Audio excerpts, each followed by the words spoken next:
41 பேர் செத்தபோது முகத்தை மூடிக்கொண்டு விமானத்திலே வந்து ஓடி போய் ஒளிந்து கொண்டவர் விஜய் என்பது பழைய ஃப்ளாஷ்பேக் நீங்களாம் போட்டு காட்டணும்.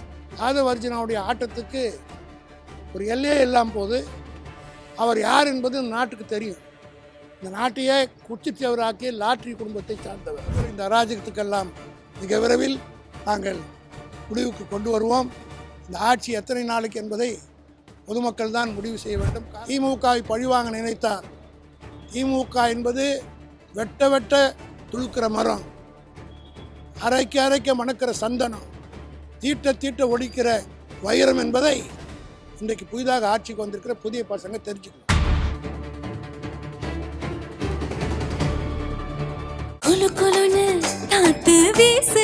உங்கள் சத்யாவில் குளு குளு ஏசி ஆஃபர்.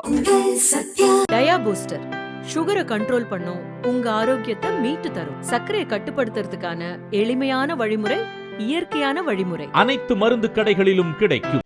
நேற்றைய தினம் ஆதவ அர்ஜுனா என்கிற அமைச்சர் மிக கீழ்த்தரமாகவும் கேவலமாகவும் அவருடைய கட்சியிலே இணைந்த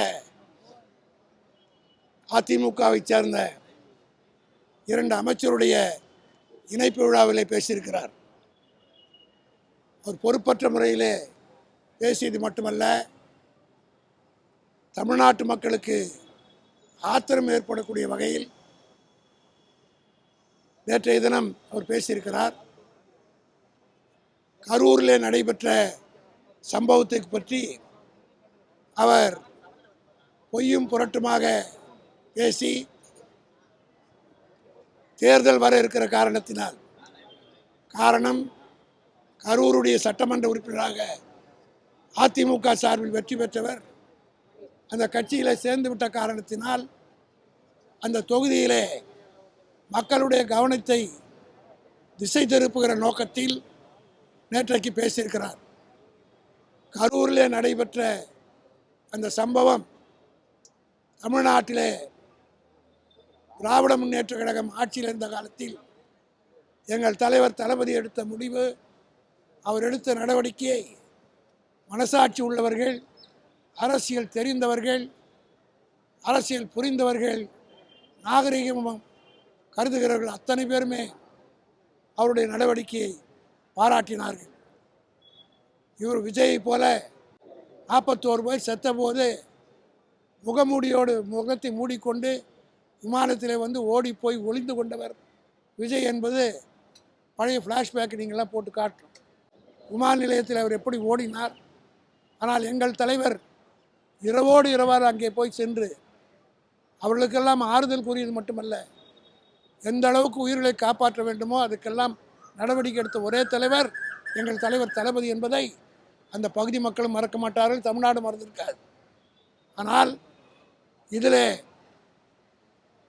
இந்த வழக்கை விசாரிப்பதற்கு அன்றைக்கு நேர்மையாக எங்கள் தலைவர் எஸ்ஐடியை நியமித்து விசாரணையை நடத்துவதற்கு ஏற்பாடெல்லாம் செய்து விசாரணை நடைபெற்று கொண்டிருந்த நேரத்திலே தான் இவர்களே தமிழ்நாடு காவல்துறை மீது நம்பிக்கை இல்லை என்று சொல்லி நாங்கள் நியமித்த அதே அதிகாரி தான், எந்த அதிகாரி விட்டு நாங்கள் எஸ்ஐடியை விசாரணைக்க உத்தரவு போட்டோமோ அதே அதிகாரியை தான் விஜய் இன்றைக்கு இன்டெலிஜென்ஸ் அதிகாரியாக போட்டிருக்கார்.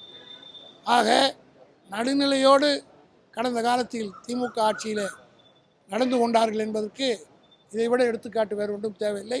எந்த அதிகாரியை, இன்டெலிஜென்ஸ் என்பது காவல்துறையிலே மிக மிக முக்கியமான ஒரு இடம். அந்த அதிகாரியாக நாங்கள் இதை விசாரிப்பதற்கு எங்களுடைய ஆட்சி காலத்தில் யாரை நியமித்தாரோ அவரைத்தான் இன்றைக்கு விஜய் நியமித்திருக்கிறார்.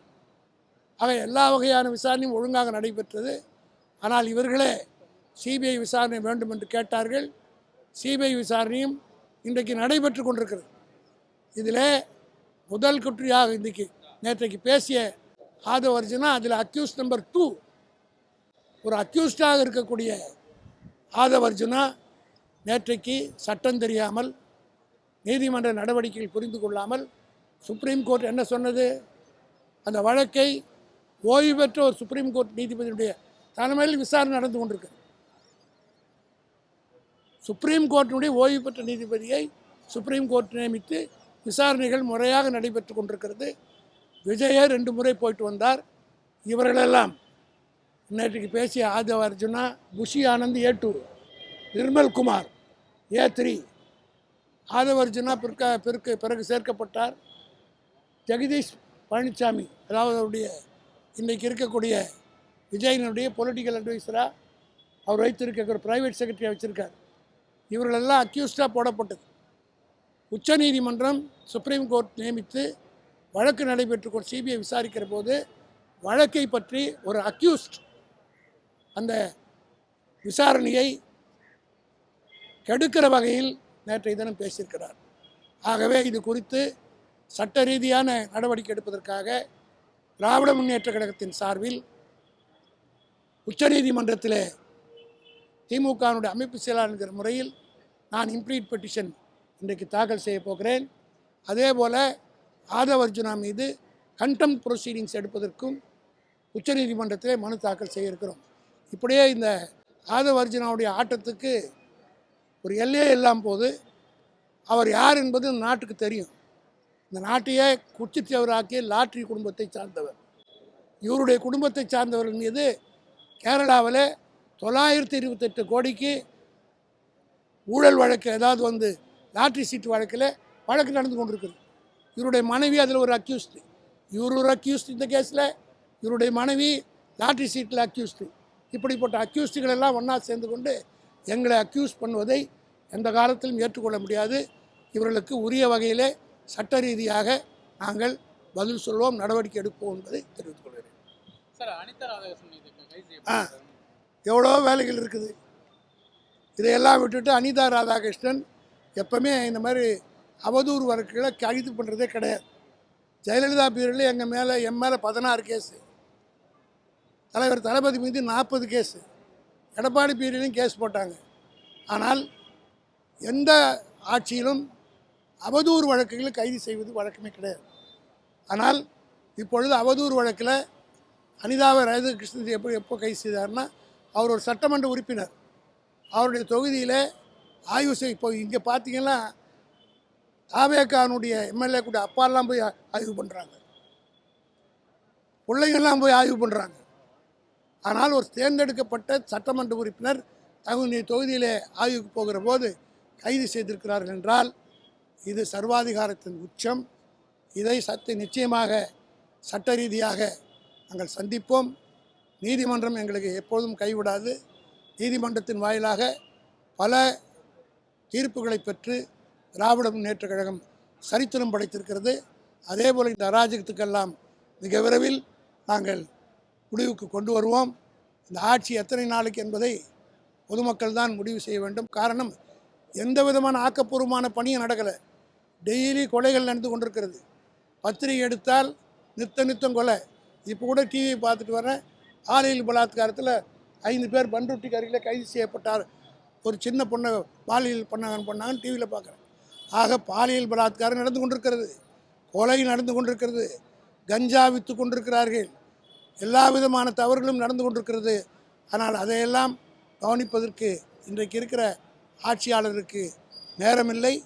திமுகவை பழிவாங்க நினைத்தால், திமுக என்பது வெட்ட துளுக்கிற மரம், அரைக்க மணக்கிற சந்தனம், தீட்ட ஒழிக்கிற வைரம் என்பதை இன்றைக்கு புதிதாக ஆட்சிக்கு வந்திருக்கிற புதிய பசங்க தெரிஞ்சுக்கணும். வடக்கு மூலமா அது ரிட்டர்ன் பண்றாங்க, இல்ல ஒரு மிரட்டல் போன்ற ஒரு போக்கு கையாளுறாங்க பார்க்குறாங்க. இதையெல்லாம் நாங்கள் பார்த்து சகிச்சு 76-77 வருஷம் பார்த்துட்டோங்க. இவங்கெல்லாம் எங்களுக்கு ஒன்றுமே கிடையாது. இதெல்லாம் வந்து எங்களுக்கு ஒன்றும் கிடையாது, பார்த்துப்போம். திமுக தலைவரும் கட்சியை விட்டு விலகினாதான் திமுக நல்லதுன்னு அவர் யார் அவர் சொல்கிறது? அவர் போல் பல கட்சிக்கு போயிட்டு வந்தவரில் எங்கள் தலைவர். அவர் வந்து தலைவர்களால் 2 கோடி தொண்டர்களால் தேர்ந்தெடுக்கப்பட்ட தலைவர், நாடு ஏற்றுக்கொண்ட தலைவர். ஆக நிர்மல்குமாரை போல் 10 கட்சிக்கு போயிட்டு வந்தவர் இல்லை. இன்னும் 8 கட்சி. இந்த ஒன்று மாத்திரம் சொல்கிறேன், தெருவில் இருக்கிறதெல்லாம் கொண்டாந்து குப்பை மாதிரி கொண்டாந்து மொத்தமாக வச்சுக்கிட்டு லாரியில் ஏற்றிட்டு போவாங்கள்ல, அதுபோல் இன்றைக்கு விஜய் ஒவ்வொரு கட்சியில் இருக்கிற குப்பைகளாக கொண்டுட்டு வந்து ஆட்சியில் வச்சுருக்கார். மிக விரைவில் இவங்களால் தான் இவருக்கு ஆபத்து வரப்போகுது. நிர்மல்குமார் பல கட்சி போயிட்டு வந்தவர். இந்த கட்சியில் மட்டும் எவ்வளோ நாளுக்கு இருப்பாருன்றது பொறுத்து வந்து பார்ப்போம். ஆகவே இவரை போன்றவர்கள் அதே போல் ஆஜூராருன்னா எத்தனை கட்சிக்கு போயிட்டு வந்தவர். அதனால் அற்றக்குள்ள தரணிப்பார்கள் போல் ஓடுறவங்க. இன்றைக்கி ஆட்சி இருக்கு கூட விஜய் கூட இருக்காங்க. நாளைக்கே இதான் ஆகிப்போச்சுன்னா ஓடி வந்துடுவாங்க. சொல்ல முடியாது, எங்ககிட்டே அப்ளிகேஷன் போட்டான்னு போடுவாங்க. அமைச்சர் ரமேஷ் திமுகவை பாப்பா மாடல் விமர்சிச்சிருக்காரு. அவர் ரமேஷ் யாருன்னா நீங்கள் SRMல போய் கேளுங்க. அவர் அங்கே வேலை செஞ்ச போது என்ன செஞ்சுட்டு வந்தார், நாங்கள் என்ன சொன்னார் அவர் பாப்பா மாடல் திமுகவை எதுக்காக சொல்கிறார்? பாப்பா மாடல் விமர்சிக்கிறதுக்காக, அதனால திமுகவுக்கு பாப்பா மாடல் பெயர் இருக்குன்னு சொல்லியிருக்காரு. எதுக்கு எடுத்தாலும் திமுக அழுகுது அப்படின்றாரு. எங்கே அழுகு? ஆக்கப்பூர்வமான கேள்வி இல்லாம எதுக்கு நாங்கள் எங்களுக்கு பேரே பெரியார் வச்சது கண்ணீர் துரிகள். ஆக அதுக்கு பிறகு தான் நாங்கள் இவ்வளோ நாள் வளர்ந்து வந்திருக்கோம். கண்ணீர் துரிகள் தான் எங்களுக்கு யார் பெரியார்கிட்ட பேர். ஆக இந்த கண்ணீரால் அவர் சொன்னதுனால 77 வருஷம் இந்த கட்சி வளர்ந்துருக்குது. அதனால் இந்த பாப்பாங்களுக்கெல்லாம் நாங்கள் பதில் சொல்ல வேண்டியதில்லை. அது வேறு பாப்பான்னு நான் சொல்கிறேன், நீங்கள் வேறு மாதிரி போட்டுற போகிறீங்க. தயவுசெய்து நான் திருப்பி சொல்கிறேன், என் டோன் சரியில்லைன்னா அது வேறு மாதிரி போட்டுறாதீங்க. பாப்பாவுக்கு தான் பதில் சொல்கிறேன், அவ்வளோதான். ரைட்.